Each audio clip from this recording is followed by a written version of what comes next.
O universo tem formas misteriosas de guiar aqueles que estão prontos para despertar. Algo dentro de você sente que há algo errado com este mundo, não é? Como se uma peça faltasse, como se estivéssemos presos em um ciclo de dor e sofrimento sem explicação. E se eu te dissesse que essa sensação não é uma ilusão, mas sim um vislumbre da verdade? Prepare-se, porque depois de ouvir isso, não haverá como voltar atrás. Olhe ao seu redor. Tudo parece normal, mas por trás dessa aparência cotidiana existe um sistema invisível que nos mantém aprisionados. Desde o momento em que nascemos, somos inseridos em uma engrenagem que suga nossa energia, nosso tempo e até mesmo nossa alma. Vivemos sob regras que nunca escolhemos, correndo contra o relógio, tentando sobreviver em um mundo que parece projetado para nos manter no limite. Mas e se eu te dissesse que essa realidade não foi criada para o nosso bem-estar, e sim para o nosso aprisionamento? Muitas tradições antigas alertaram sobre isso. Os gnósticos chamavam esse mundo de uma prisão espiritual, governada por um falso deus, o demiurgo, que nos mantém presos na matéria. Para ele, não somos seres livres, mas prisioneiros em um jogo onde a única saída é despertar. O conceito pode parecer absurdo à primeira vista, mas pense bem. Se este mundo fosse mesmo governado por uma força benevolente, por que o sofrimento é a base da existência? Guerras, doenças, fomes, catástrofes. A dor humana não é um simples acaso, mas sim uma engrenagem essencial desse sistema. Não importa para onde olhemos, a miséria está sempre presente, renovando-se a cada geração, como se fosse algo planejado. Os textos antigos, que foram perseguidos e apagados, falam de entidades que se alimentam da nossa dor. A energia gerada pelo sofrimento humano não desaparece. Ela é absorvida por algo. Mas quem são esses arquitetos invisíveis do nosso tormento? Desde a infância, somos condicionados a aceitar essa realidade sem questioná-la. Dizem-nos que o sofrimento faz parte da vida, que é necessário, que nos fortalece. Mas será que realmente precisamos sofrer para crescer? Ou essa é apenas uma desculpa conveniente para nos manter submissos? Se este mundo fosse um lugar de aprendizado, por que nunca lembramos de vidas passadas? Por que somos forçados a começar do zero, indefesos toda vez que renascemos? Agora pense, se você estivesse preso em uma cela e o carcereiro dissesse que sair não é uma opção, mas que você pode mudar de cela, isso seria liberdade? Desde o momento em que chegamos aqui, somos forçados a seguir regras, escolher entre opções pré-determinadas, aceitar que trabalhar, obedecer e sofrer são partes naturais da existência. Mas e se tudo isso for apenas uma ilusão para nos manter ocupados enquanto nossa energia é drenada? Se o sofrimento humano não é um acidente, mas sim um recurso, então a grande pergunta é: quem está lucrando com isso? Desde o momento em que nascemos, somos condicionados a aceitar a realidade como ela é, sem questionar. Mas pare e reflita. Por que tudo neste mundo parece girar em torno do sofrimento? Quem definiu as regras desse jogo cruel em que estamos inseridos? E mais importante, existe uma maneira de escapar? A dor, o tempo e o controle invisível são os três pilares dessa grande ilusão. O primeiro deles, a dor, não é apenas um efeito colateral da vida. Ela é o próprio alicerce da existência humana. Quando crianças, aprendemos que sofrimento e disciplina andam juntos, que sem dor não há crescimento, que seguir regras é a única forma de evitar castigos. Mas o que acontece quando crescemos?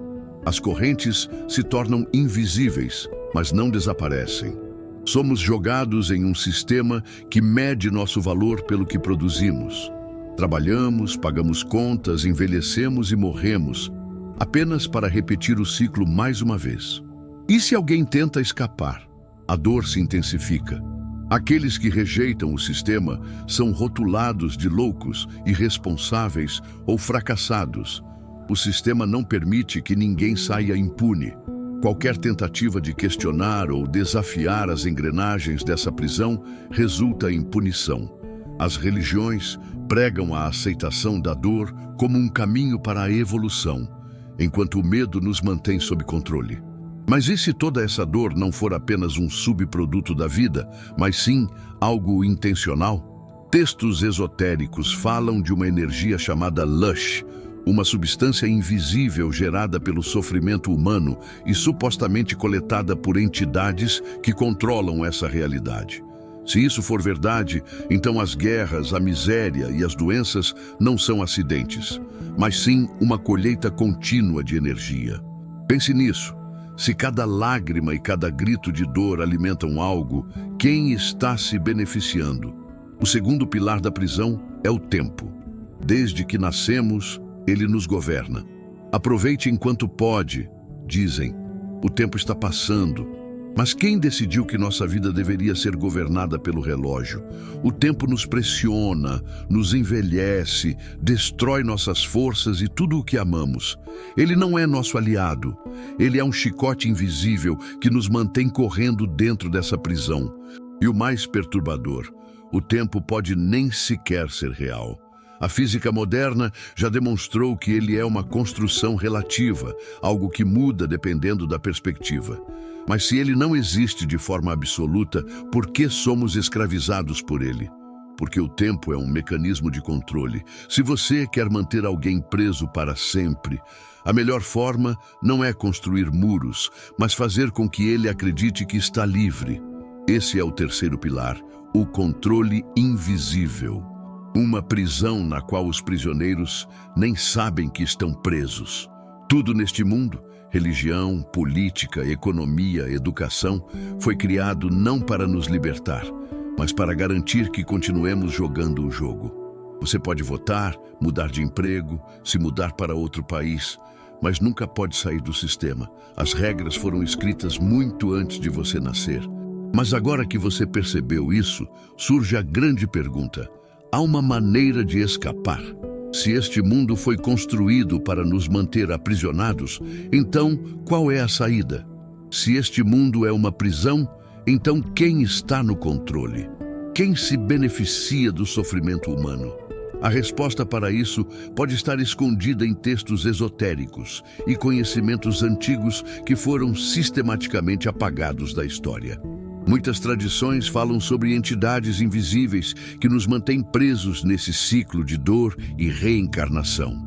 Os gnósticos chamavam essas entidades de arcontes, seres que manipulam a humanidade como marionetes, alimentando-se de nossa energia emocional, principalmente do medo e do desespero. O medo, aliás, é a arma mais poderosa desse sistema. Ele nos faz aceitar qualquer tipo de opressão, nos impede de buscar respostas e nos mantém submissos. O medo da morte nos obriga a aceitar religiões que prometem uma salvação ilusória. O medo da escassez nos faz obedecer a um sistema econômico injusto, onde a maioria luta para sobreviver enquanto poucos acumulam riquezas inimagináveis. O medo do desconhecido nos prende em dogmas e crenças limitantes que nos ensinam a não questionar. Agora pense nisso. Se este mundo fosse uma criação divina benevolente, por que o sofrimento seria a base de tudo? Será que fomos enganados desde o início? Religiões, filosofias e sistemas políticos foram cuidadosamente moldados para garantir que ninguém perceba a verdade. A própria ideia do karma, por exemplo, pode ser apenas mais uma engrenagem dessa prisão. Dizem que sofremos agora porque cometemos erros em vidas passadas. Mas quem decide quais erros devem ser pagos? Quem determina as regras desse suposto equilíbrio cósmico? E se o karma não for uma lei de justiça, mas sim um contrato de servidão perpétua? Se reencarnamos vida após vida para aprender, por que nunca lembramos do que aprendemos antes? Como alguém pode evoluir se é forçado a recomeçar do zero a cada existência? O mais lógico seria que nossas memórias fossem preservadas, permitindo um aprendizado contínuo. Mas isso não acontece porque a reencarnação pode não ser uma dádiva, e sim um mecanismo de controle. Um sistema que nos recicla indefinidamente, apagando nossas memórias e nos mantendo presos na ilusão. E aqui chegamos a uma das questões mais assustadoras. O que acontece no momento da morte?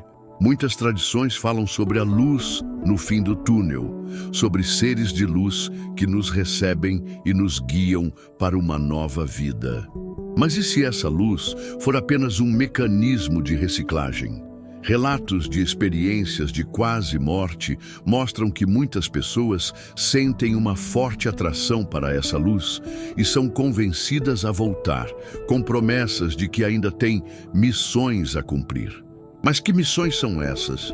Quem decidiu que devemos voltar? Se você estivesse em uma prisão e, ao tentar sair, um carcereiro lhe dissesse que precisa retornar para aprender mais uma lição, isso faria sentido? Ou seria apenas mais um truque para mantê-lo preso? Agora que você sabe disso, a grande pergunta é: existe uma forma de escapar desse ciclo? Se este mundo é uma prisão e a reencarnação é um ciclo sem fim, então existe uma saída? Ou estamos condenados a repetir essa jornada para sempre? As tradições espirituais mais antigas nos deixaram pistas sobre como escapar. No budismo, fala-se sobre o nirvana, um estado onde a alma finalmente se liberta do ciclo de reencarnações. No gnosticismo, a chave para a liberdade é o conhecimento verdadeiro, chamado de gnosis, que nos permite transcender esta realidade ilusória. Mas essas ideias foram distorcidas ao longo do tempo, transformadas em conceitos vagos e difíceis de alcançar. A primeira chave para escapar deste sistema é recusar a ilusão.